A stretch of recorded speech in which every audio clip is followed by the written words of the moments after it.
Well, what's up, everyone, and welcome to the Cult of Recreationalism podcast.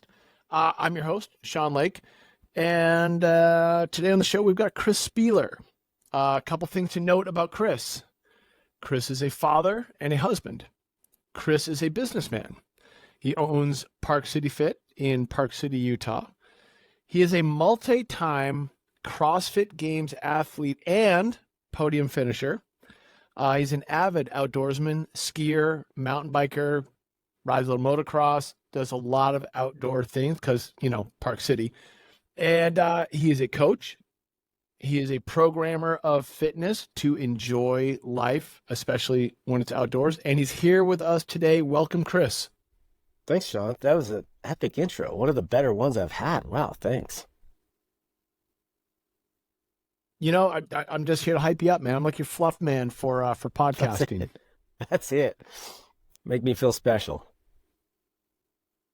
That's it. That's it. So I'm going to dive right in and I'm going to kind of bounce around a little bit. I definitely want to ask you some questions about your chronology, your kind of history in sport. But first, some news. You have a brand new facility. And by brand new, I mean, over the last couple of years. Tell me about that facility. Yeah, gosh. We opened just a little over 2.5 years ago. And it was quite the journey to get there. But we, right before COVID hit, signed, on some land and got a building quote set up, and we're fortunate to do that before things got super out of hand. And we built a gym in Park City, and we're able to kind of make it as close to what we wanted to as possible within county guidelines. And yeah, it's been rad. It's a really great space, and really cater it toward the business and less, renting it out and things like that, but really try to cater it toward the culture, the community, and what services we can provide for people here in Park City Fit. So it's been really good. Nice, man. Well, what's funny is that so you and I had met over the years, very briefly, a little overlap during the CrossFit years, which we're going to dig into.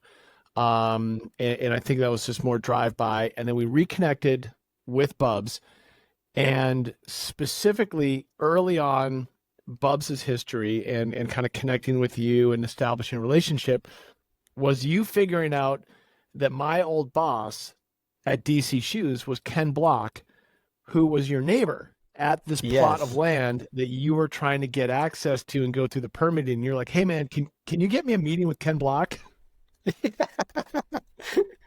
Totally. I remember it was like we were running into these major issues with easements and things like that. And it was like, finding out if we were allowed to knock down this curb so that we could park parking spaces in there that would fit. And it was just such a mess. And I was floundering to find anybody.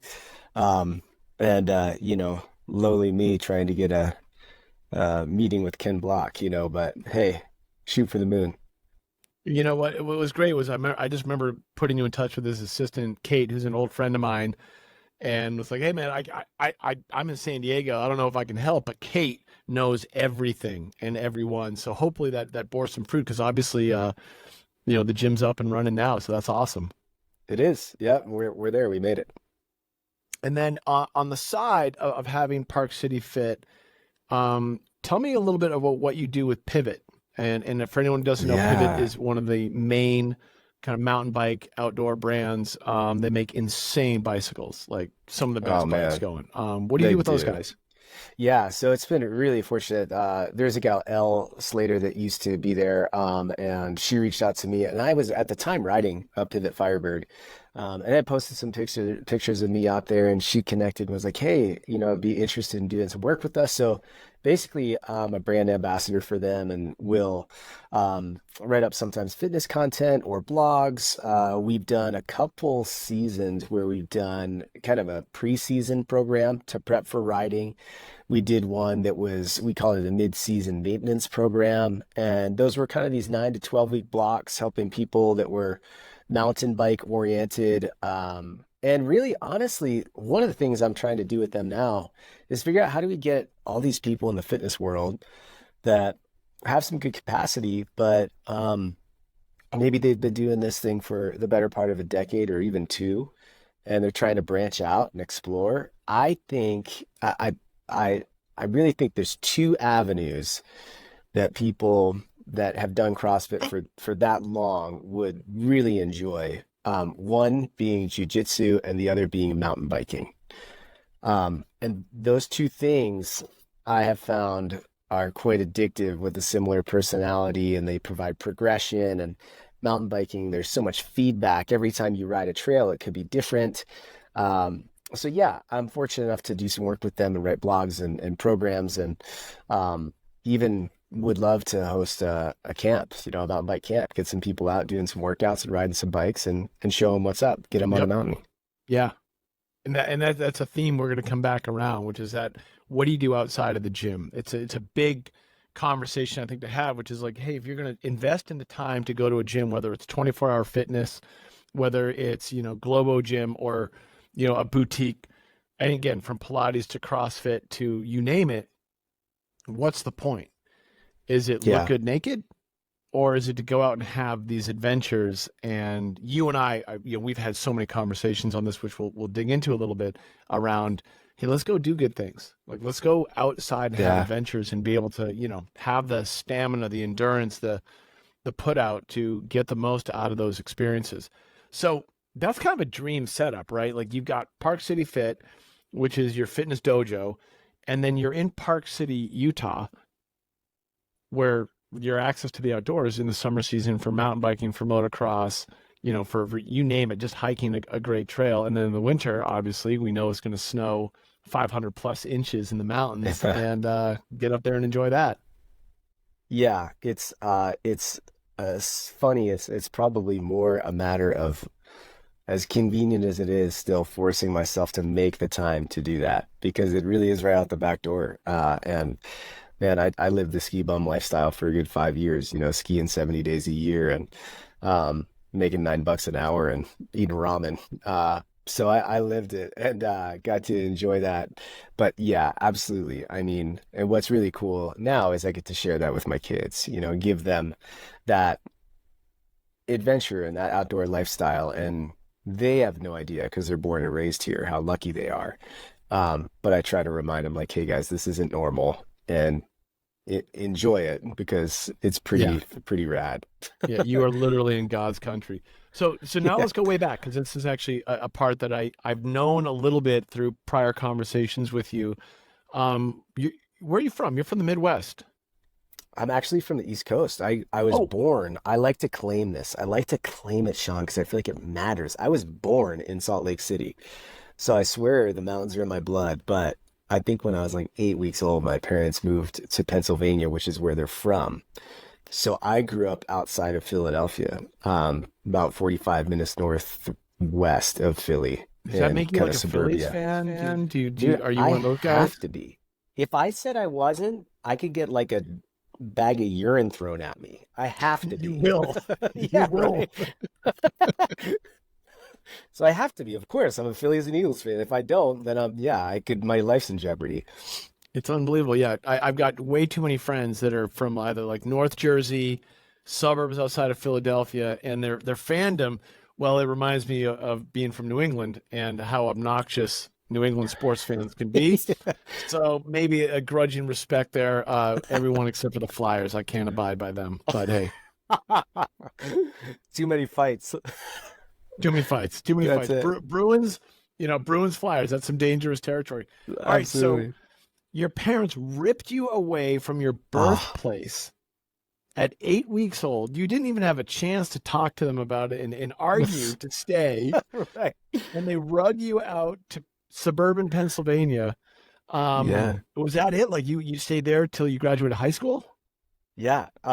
Yeah, exactly. Well, even college. So, my parents would come back west to either visit friends, or my dad would do some work stuff in Sun Valley on occasion. And I remember being a kid, even at like 7 or 8 years old, and coming into Salt Lake City to visit those friends or whatever, and be like, what are we doing living in Pennsylvania? Like, this is ridiculous. We should be here.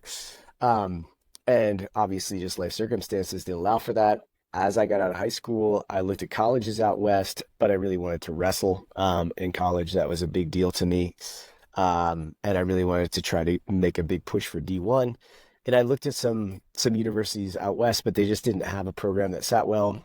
Um, and so I stayed in central Pennsylvania.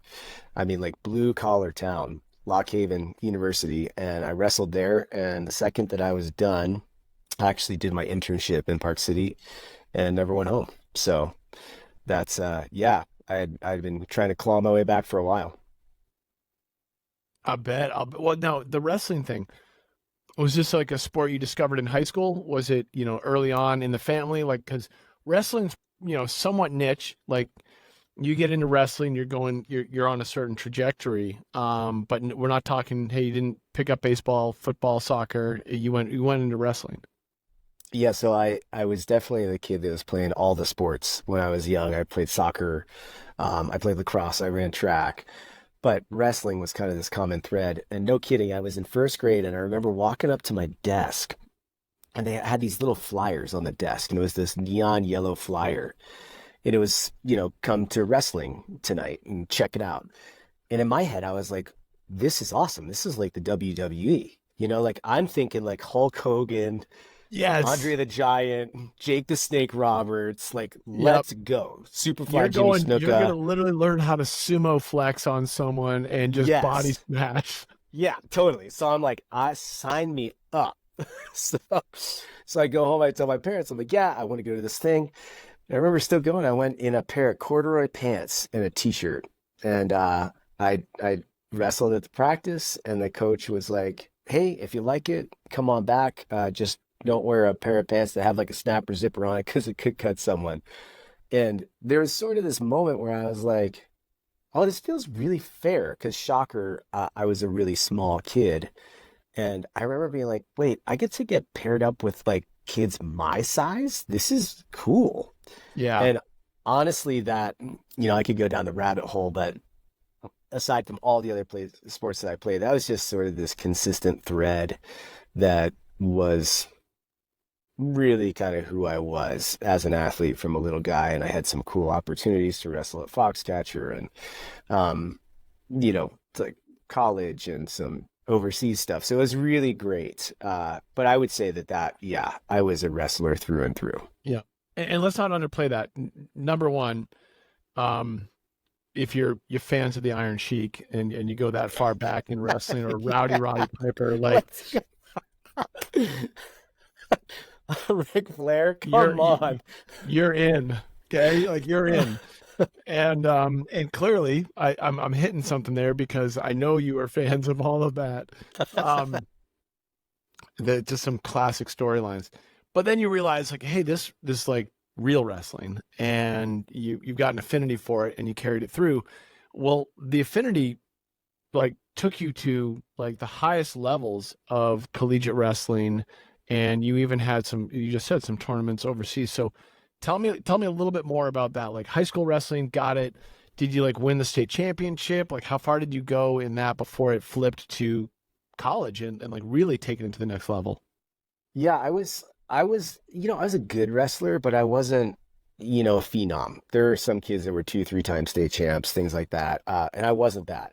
But I do remember, I think I was in 11th grade and I was watching this. I always had the goal. I wanted to go to states because that was like this super cool thing in Pennsylvania. And a big accomplishment because it's a huge state and it's highly competitive. And so I remember though my coach playing this video and it was a documentary of the University of Iowa, which if you guys know about wrestling, the history there, it runs deep, and I saw these guys and the mentality was, yes, we're technicians and yes, we are excellent wrestlers, but the mentality was more like, I'm going to outwork you and I'm going to make you so miserable that you're going to quit. Like it was literally just watching guys get broken on the mat and coming back, from 4 or 6 points behind in the last 2 minutes of the match and winning by 4 or 5 points. And I was like, whatever that was, I remember that afternoon being like, I want to do that. And I started training like a madman from that point. And that led me to the opportunity to have a chance. I was being recruited by a lot of D2 and D3 schools and getting offered full rides from those D2 or D3 schools. But I really wanted to have this, like, hey, if I'm going to try this, I'm going to try D1. Like, I'm going to go for it. Because I wanted to see what I could do. So I went and wrestled at Lock Haven. I was recruited there, but didn't start as a scholarship athlete. We were in a room with kids that were literally 4-time state champs from Pennsylvania. We had Kerry Colott there as a coach, and he was like in the Wrestling Hall of Fame, third in the world, went to the Olympics. And I got worked, man. And I over 5 years, basically, in a nutshell, it took me 4 years to break into the varsity lineup. In my senior year, my super senior year, I wrestled varsity the full season, and was fortunate enough to go to nationals and had a chance to. I wanted to be an All-American, but I didn't make it. I was 2 rounds away from that, and then even had some opportunities at like the OTC and things like that. So it was a really cool, defining phase of my life for sure. I'd say 100%. I mean, if there's one thing that you're known for, it's a consistent work ethic. And everything you just said reinforces that and the origins of that. Because obviously you take wrestling all the way through, you graduate from college, and then not that long afterwards, you've got all of these skill sets. You've built this, reputation around the hard work. And what do you do with it? Like, where do you take all of that? Because it's not like you're going to suddenly start eating pizza all the time and just slide into, mediocrity. Some guys do. So, and a lot of guys do. A lot of girls do. Like, hey, man, people just do. You did not. How in the world, in those early years, like when you were just, getting done with wrestling, and that part of your life was transitioning out, did you discover this obscure, almost non-existent cultish sport called CrossFit? Yeah, I was like, this was ski bum season. I was like fully living it. I think the first year I lived out here, I made $9,000 for the year. I was scraping by. This is like 03, 04, like right around those years, 2005, 6? 2000. Right, 2002, 3, 4, yeah. And so I was a ski bum for a good 4 years, and then 2006 is when I stumbled into this thing, CrossFit, and really it happened through this kid that we knew through Young Life. Young Life is this really cool non-denominational Christian outreach to kids, to high school kids. My wife now, Sarah, and we worked with that group as volunteer leaders, and they needed an extra leader to go on this trip to California. So I hopped on this bus, rode out to California, was hanging out at the beach, and one of the kids that had previously been in the program, he was actually at Pendleton, and he was a Marine. He was signing up, trying to go as a Delta Recon Marine, and he came by the beach and visited us, and he's like, hey, man, he's like, I think you would really like this workout thing. We're doing it in the Marines, and my buddies and I are doing this called CrossFit. And I was like, yeah, cool, whatever, and that sounds neat. And I went home and kind of forgot about it. And I think 2 weeks later, I was like, what was that thing? His name was Chris also. I was like, what was that thing Chris is talking about? And I Googled it, and lo and behold, the old.com site popped up. And there was a workout, and it said Cindy, which was, 20-minute AMRAP, 5 pull-ups, 10 push-ups, and 15 squats. Went to the gym, and I was like, I can do that. And I did it with terrible range of motion, and haven't really stopped. Is that when you were like, you first learned to do a pull-up, and even though you can pull your chin over the bar, you never get to full extension at the bottom? You kind of hold it in this this position here, because for whatever reason you don't want to go all the way down. Totally. That was it, man. Yeah. And there were probably chin-ups too, palms facing, and like super short range of motion. But yeah, I knocked it out of the park, Sean. You did everything that you now know to coach people against doing. Okay, that squat, make a little bit suspect, but you did it. And this, I love that origin of like, you go to a website called CrossFit.com, and it's so B grade. I mean, this website, it was actually Yeah. legendary. It was so bad. It was like an old like HTML like or RTML site that just sort of scrolls down in this Yeah. infinite feed, and then it was all about the comment section. Post your time, Yes. and then the Yeah. comments would just be this community of like really early on, and so I'm a couple years behind you. I picked it up in '08. And I, again, learned it from Glenn. I learned it from, this guy comes home from a deployment and he's like, oh my God, I got this new workout. We got to try it. And go to our local YMCA. Literally, imagine Yes. going to a YMCA and trying to spaz out, learning a kipping pull up, having an epileptic seizure on the pull up bar, and parents are looking at you like, stay away from those people. Totally, totally. Yeah, very much my experience in the Globo gym. Yeah. Yep. And so you do that first workout, and what was it? Like, was that it? Like you were hooked, or was it like, I'm curious? I was curious because my buddy and I at the time were doing like kind of this West Side barbell type vibe, doing some conjugate method type lifting. And I was mountain biking a lot that season, that summer of 2006. I just got married and I did the E100 mountain bike race, which was Hmm. atrocious. My goodness, it was 5 stages and just shy of 20,000 vertical feet of climbing. Um, but I did that. And I was definitely living the mountain lifestyle. Like I was training in the gym, mostly lifting, but I was like trail running, mountain biking. I was doing the thing, skiing, pow. And so I just was like, you know what? I'm going to give this thing a crack for 6 weeks. I'm going to try it. And my buddy thought I was nuts. He was like, just so dumb. Um, and But I so did started, everyone. yeah, So, totally. And so I started doing it, and I was just kind of hooked. And then he jumped in with me, and it just kind of felt like really what drew me to it is at the time it felt like sport, and I was mm, missing wrestling. When I felt like, man, this feels more like I'm playing a sport than I'm just working out and broing out in the gym. And I liked that. And that's what really drew me into it at that, early on. yeah, that makes a ton of sense. I mean, you're leaving a competitive sport. There's a void, Oh yeah. and going to the gym and doing West Side Barbell, doing conjugate, doing different lifting methods. Like that's good because you were smart enough to follow programming. You had the regimen, but it's not like you're going to be like, oh, I just did two more reps than my buddy. Haha. Like it's just a Yeah. different vibe. And then your trail running, which is great. You can do some competitions, whether they're, mountain biking, trail running, but it doesn't hit it at that same level. Whereas, one of the beautiful things as we know from being involved in CrossFit is you're competing every damn day. Yeah.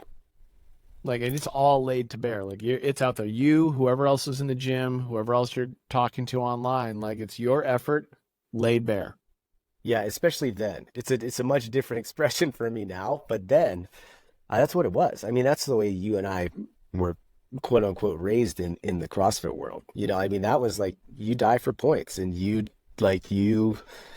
crush your soul every day. That's the whole other separate conversation on if that's sustainable or not. But I mean, that was a big part of what drew me in is I was like, oh, Yeah. I'm good at this. I can suffer. I can hurt. Like I kind of miss Yeah. that. Yeah. And you can do it for sustained periods of time and then come back for more. Yeah. It's a learned behavior, but when you learn to love it and then you learn to love the results of that, like it's addictive, man. Like it's in all the right ways. Like we always used to joke about, all the old memes about CrossFit.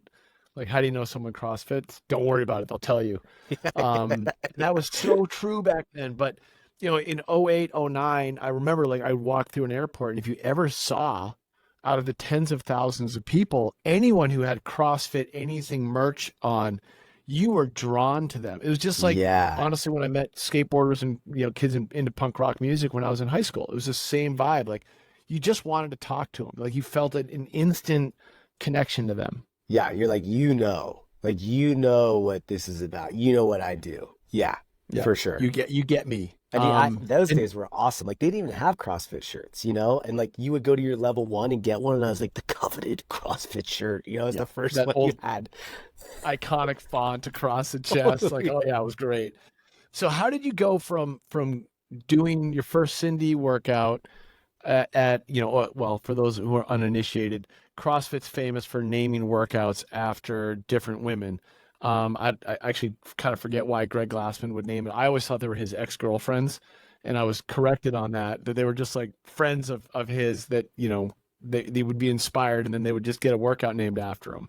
Um, but how did you go from, and I'm probably wrong about that, so don't worry about it. Um, but how did you go from doing that first workout into the second one and then into 6 weeks later after trying it, you're like, I want to compete in this, or I want to try this out. I was really fortunate, right? Like I was in the right place at the right time, I had the right skill set, also worked very hard. But I mean, I just remembered same thing you said. I was like posting comments, right? And like seeing like, who's OPT and AFT and Kelly Moore and like what's happening here and like these times um and I just remember thinking like I dig this. I'm good at this. And then literally that winter, that spring, they posted that janky flyer that was like inaugural CrossFit Games 2007 at the ranch in Aromas. And I was like, I think I can win that thing. Like I'm I'm going. And so my wife and I had just finished building this house through a self-help program where we had to put a bunch of hours in, like had moved in 2 days before that. And I flew out and I left and I drove out in the middle of nowhere, just outside of Watsonville, California. And it was like you just said, it was like the one guy in the airport that had a CrossFit shirt on, but there were 50 of us. And it was, man, it really was so cool. And it was so special. We were just like this ragtag against the grain group of people working out in the dirt at Dave Castro's ranch, who's nobody knows who that is anyway. It doesn't matter. And you're like, oh, you're AFT, you're OP, you're Kelly Moore. You're kind of connecting these dots of like, so that's Yeah. who you You're the, are. you're the comment guy who beat me at this one workout, and then I got you a couple of days later, like, oh, here we are. Totally. And I say this all the time. Like it was literally like we worked out and that night we were barbecuing, having burgers and hot dogs on the backside of that metal barn, just Yep. kicking it. And shortly after that, it was like right around the 4th of July, we like went out and we were like, I stayed at people's houses. Eva T was nice enough to let me stay at her house. If you guys don't know who Eva T is, like old school. I was staying at her house. I met Kelly Starrett that weekend. I met Mark Ripito that weekend because he was in town for the total. I mean, it was like the OG of the OG, and it was just really cool. And And- honestly, that just snowballed. And I just kept going, going, going, and it grew with the sport until, I was old and broken. Yep. Yeah. Until the sport sort of said, okay, well, actually, we should probably put age limits in here and start bucketing people into these different categories. Thank you. Thank Yeah. you, CrossFit, for doing that. Because at 52, I don't throw a barbell around like I did when I was 39.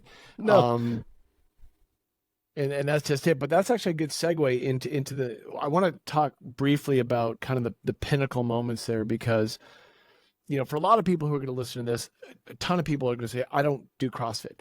Well, the relevant thing to think about is that, hey, it's a fitness regimen, just like Pilates, just like high intensity interval training, like put whatever label you want on it. And it was really raw and less defined in those early years. And it was very cultish because you believed in it and you wanted to talk about it. And you were so excited about it.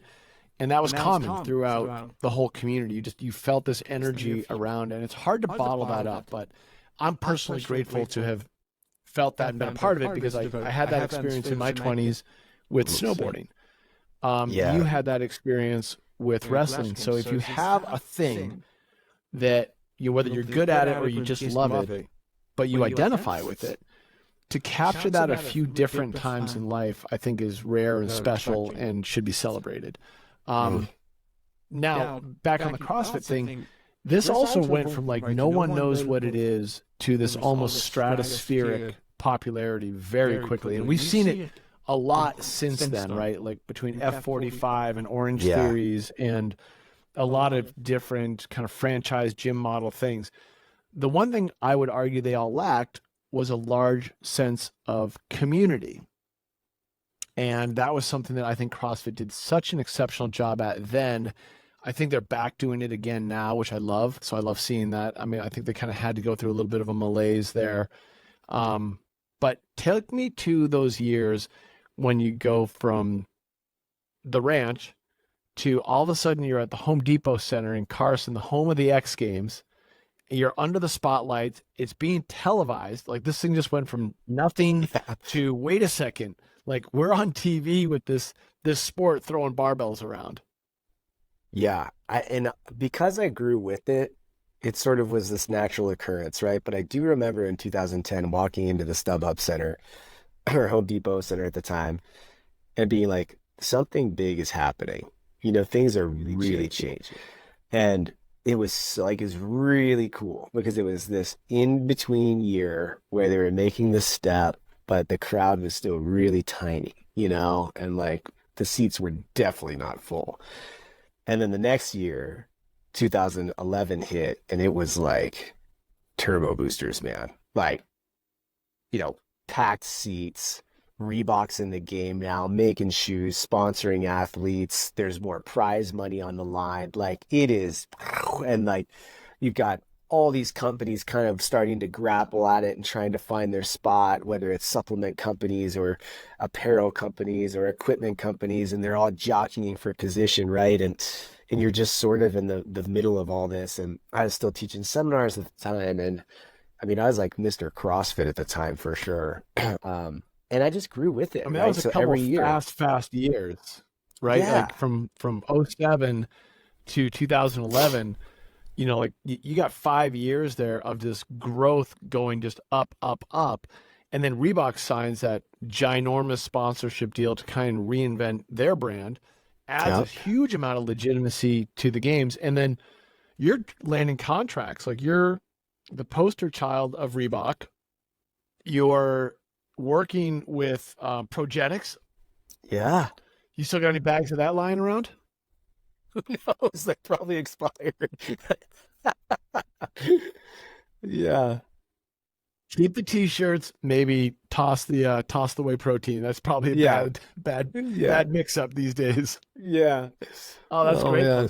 But yeah, I mean, it became lucrative too. Like it became a legitimate career.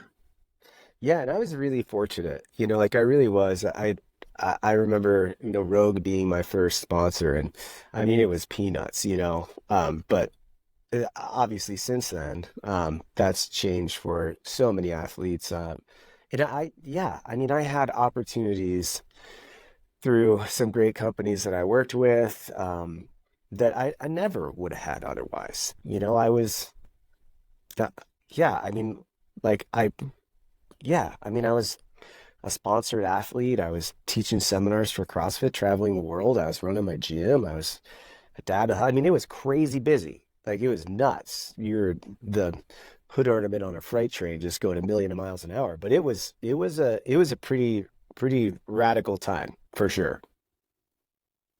And at what time? I mean, at this point, you're married. Your children are now born.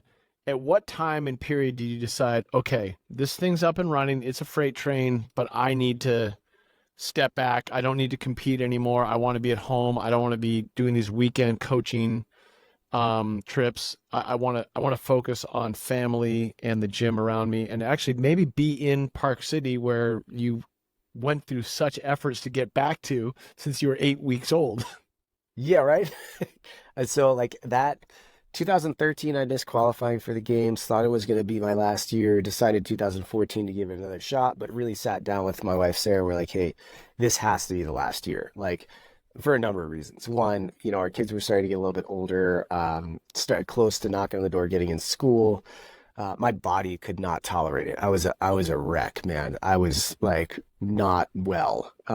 So I knew that I was kind of aging out and this would be my last go.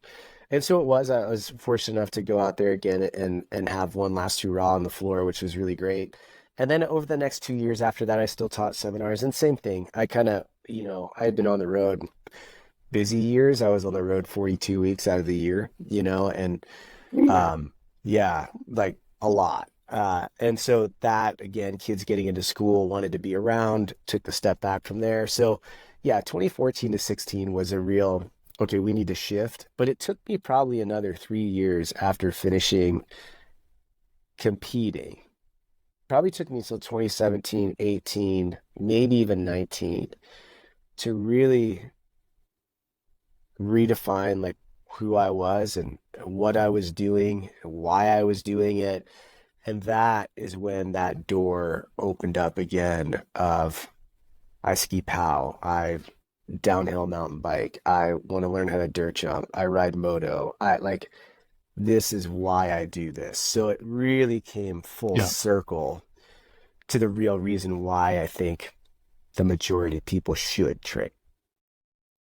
And this is a great topic, and it's one that you and I have spent some time on. I want to dig in a little bit.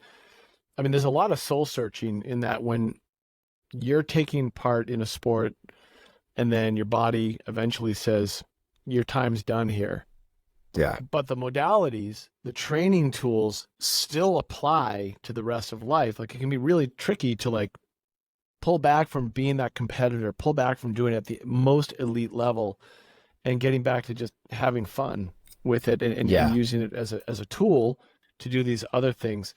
Um, Tell me about that journey into longevity, like that kind of pivot from like being a piston, the hood ornament going a million Yeah. miles an hour to, hey, I want to soak up this time with my kids. I want to go and, tour up that mountain and ski Yeah. down it. I want to, do a long mountain bike ride and, 50 plus miles, whatever your goal is, and like, Yeah. and be okay.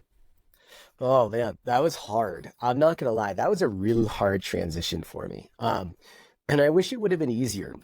I think I did it pretty gracefully, or I'd like to think that I did that as an example to the community. But it was really hard, kind of going from elite level wrestling, having a couple years and experiencing this great mountain lifestyle, really being drawn back into CrossFit and having it be awesome, and kind of getting sucked back into that wrestler mentality again. And then sort of being like, I made a sacrifice, like I really did.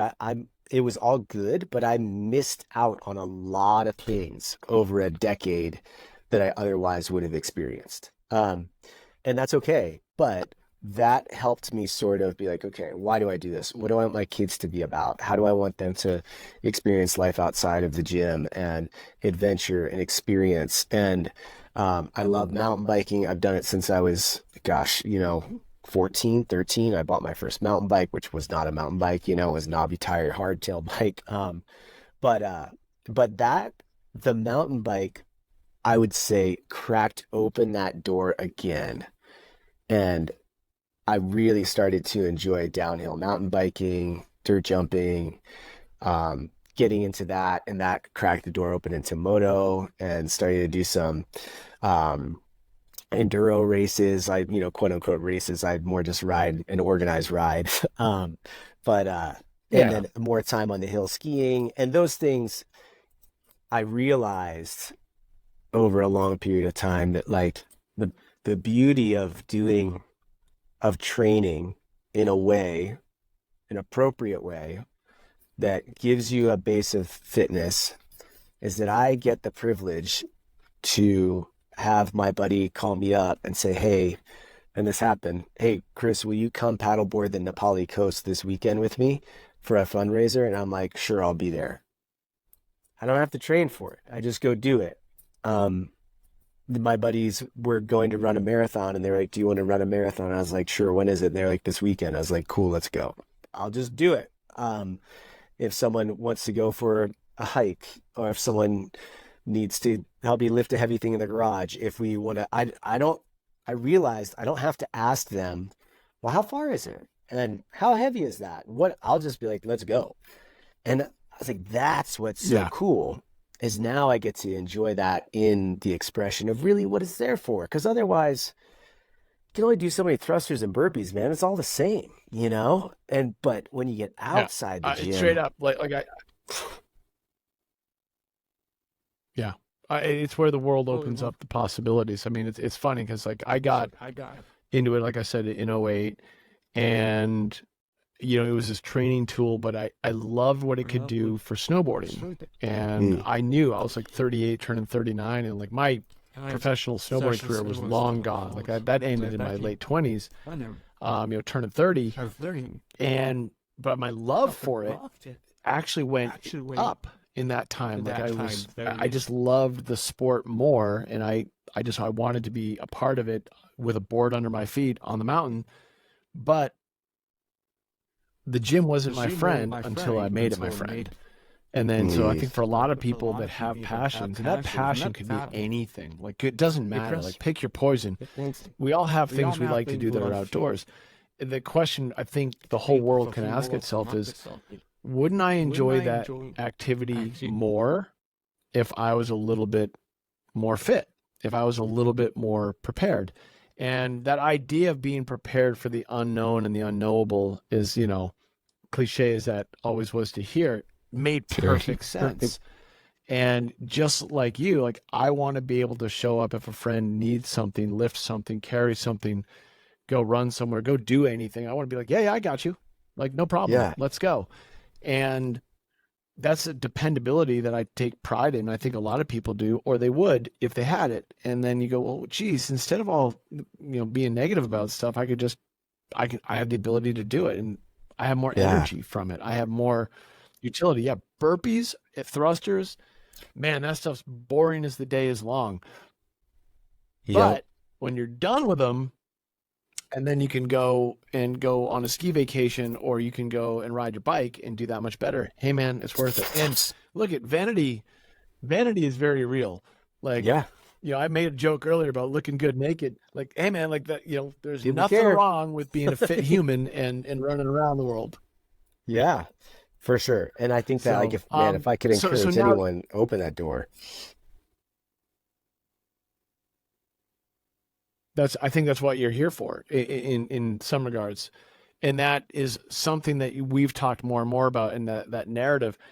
Now, during this time, you've got a CrossFit gym, a Yeah. fitness gym. I mean, Park City Fit, and it's growing. And then you open the new building. Now, all the while this is happening, your membership is growing, and you're noticing and gathering feedback loops from these members that talk to you every single day. And I got to imagine it's reinforcing this mission and this kind of recalibration that you've had around, well, longevity and using fitness to get outdoors and doing those things. Is that fair to say? Yeah, and yeah, for sure. And it's also really shifted like how I program. Um, I think if people walked into my gym and they were at a, quote unquote, very traditional CrossFit gym, that they would probably feel like this is kind of similar, but not quite the same. They would like, whiff some real like, oh yeah, like I recognize this, this feels really, really at home. And other things they'd be like, where does this fit in? Um, because we're not in that space anymore of burn it down every day. Uh, we used to sit around in 2006 and 7 and 8 and be like, hey, do you think we're going to be able to train like this for 20, 30, 40 years? We didn't know. And I think the No. answer, yeah, we know that answer now. It's no, you can't do that every day. But here's what we know is we know that the way that they define functional movements, right? And like thrusters and compound movements, those are all super valuable. I know that building strength is valuable. I know that intensity in the right amount is valuable. But how do we allocate that so that I can have maybe arguably a broader base now that allows me to do this, not just at almost 45, but 55, 65, 75. I need to be really diligent about how I do that now so that I can do that in 20, 30 years. And it's the recipe, in my Yeah. opinion, is not burning it down day in and day out. It's no, what I do is I look at the programming. I have 2 days typically that I'm like, cool, those days I'm going to choose to push this week. And the other days I'm doing some specific strength training, and the other days I'm doing some longer aerobic training. And that mentality is things that we're shifting within our community because that's also our demographic. I mean, people Yeah. aren't coming to the gym to go to the CrossFit Games. They're coming to our gym to be able to go shred outside at whatever it is that they love doing.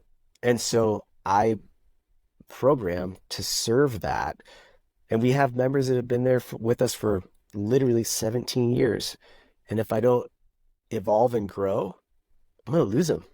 And so I Yeah. really care about that. Yep. I mean, that attrition, that longevity model in CrossFit or any kind of programming, like people will get bored, people will Hmm. move on. But if people are fried because the effort they have to put out, it crushes you after years and years and years of it. If every single day you got to burn the house down, as you said, like you got nothing left. And then all of a sudden you literally can't sustain that for decades at a time. Like you might get a couple of years, but hey, who wants to get into a training thing where you just kind of flip out? Yeah. Part of the reason I've stuck with it for 15 years is one, I know it works. So I always had that reinforcement, but I learned a little variety along the way. Hmm. And you and I, that like that, what you just said, like I might have 2 days of really intense, kind of like level up CrossFit, high heart rate, like blow it out. But then you got 5 other days of the week between recovery, strength, aerobic, other types of training. That is a lot more attractive. Like that's Yeah. not as scary. What's scary is going into a gym 4 or 5 days a week and leaving like as a shell of yourself. Yeah. And then how cool if we take sort of this like maybe different perspective and approach, those aerobic days turn into, well, now I'm going to go ride my bike. I'm going to go mountain bike ride for 90 minutes. Now I'm going to go do this ruck with my buddy. Now I'm going to go try Nordic skiing because I've never done it. Now, and suddenly you're like, wait, this is still training. And now Yeah. instead of just like saying we have to throw out the whole map, it's like, no, we're still on the map. We're just kind of broadening our territory that we work within and still benefiting from the training of it. Yeah.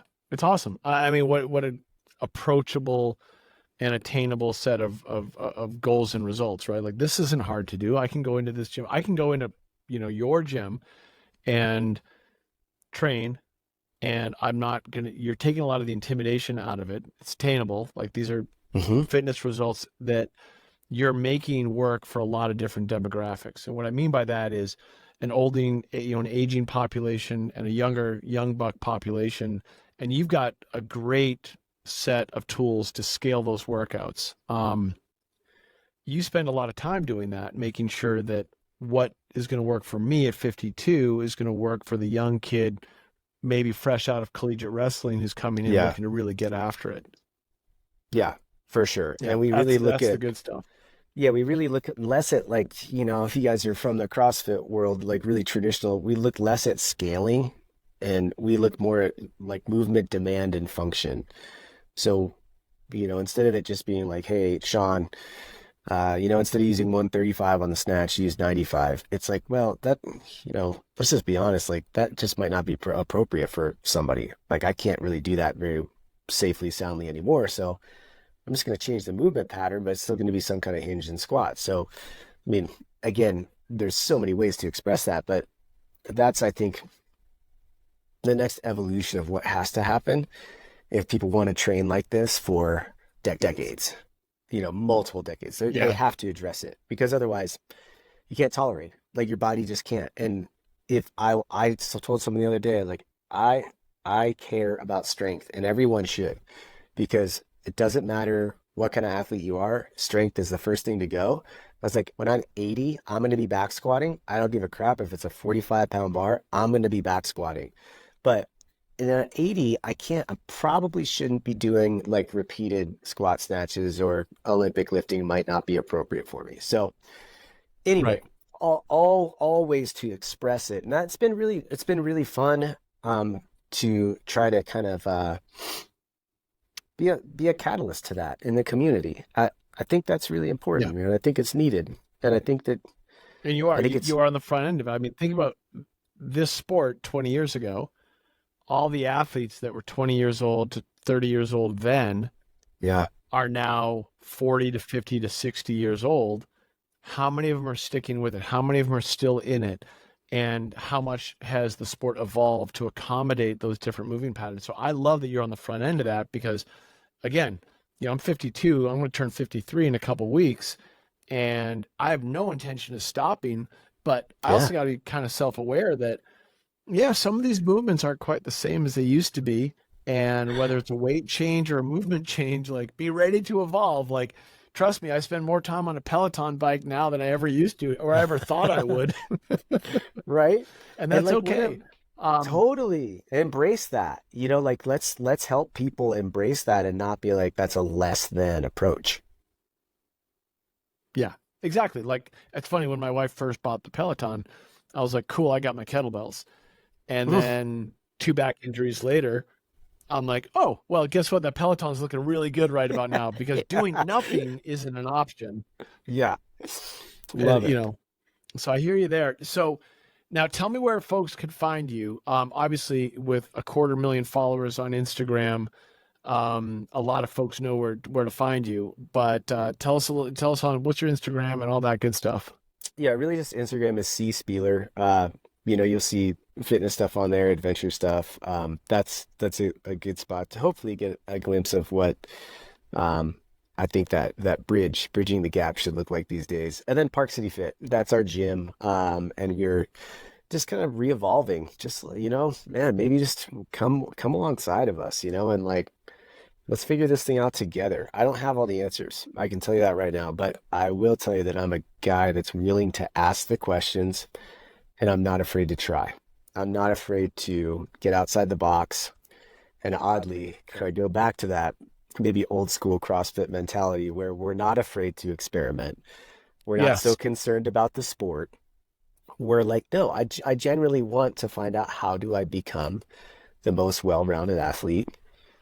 And I think there's more to that puzzle now than we assumed. And that's what I'm trying to do, man. That's what I'm trying to do is bridge that gap and just help people get fit for a long, long, long time and express it outside. Hands down. I mean, I can't recommend going out to Park City enough just on the merits of it being Park City, but even better to go in and get a glimpse and a taste of the training that you're offering, and really to reinforce to everyone to like go to those social media handles, follow what Chris is doing because you got more stuff coming down the line. I know it, and I can't wait to learn more about it. And I know the van is just one small component of that, but look, at Bubs is here to support and be a part of this along the way. I love it. Obviously, we connect on that idea of training for life and that idea of training for the outside and for the adventures that we all want to have. So I'm excited, man. I love that you're asking the questions because if you don't ask them, the answers don't just present themselves. So that experimentation, I love it. I'm in, be part of that experiment along the way. Heck yeah. Um, and we're all in this to do it as long as humanly possible. So thank you. All right, so So now now, we've talked about talking fitness, about we've talked about life, and you know we know where people can find you, which is key. And I'm going to end just on kind of a light note here, but like, is there any single quote or any single author, any single point of inspiration that you would call out and say, you know what, people are just looking for a little bit of a nudge. Check this thing out. And it could be Man. that Iowa documentary that you mentioned. That might be a little too obscure for some folks, but Yeah, right. That's a great question, man. Let me think for a second. Like, what's that nudge? I'm gonna cater this toward like this would be to the people that probably are more CrossFit oriented. You've been in the gym for a decade or two, and maybe those of you guys that have just been in the fitness world, right? Um, Give yourself the permission to explore. A lot of times people I think are asking for someone to say, hey, it's okay that you don't train 6 days in the gym. Take it down to 3 or 4 and go make sport a part of your training. Like, if you need that, guys, I'm giving you the permission to do that and experiment and enjoy that process because it could pay dividends. Give yourself the permission to explore. Yeah. I love it, man. I'm going to close it right there because that's about the best statement you could have made for anyone who is, again, in that gym world, like in that space. Like, go explore what else is out there. There's so much good stuff out there. And we're in a lucky day and age where the access to general information is abundant. Absolutely. Embrace it. That's great, man. I love it. Well, listen, thank you very much. I've got a few closing remarks I am obliged to say here, and I'm going to ask you to stick around long enough here so we can get this thing uploaded. You got it. Well, folks know where to find you, and as always, thank you, everyone, for listening. You can find the Cult of Recreationalism on all podcasting services, and don't forget to check us out on YouTube or our social media. Just look up @BubsNaturals somewhere, and you will find us. Chris, thank you again, man. I really appreciate you coming on. I love hearing some of the old CrossFit stories, and I love where you're going in the future. Absolute pleasure, man.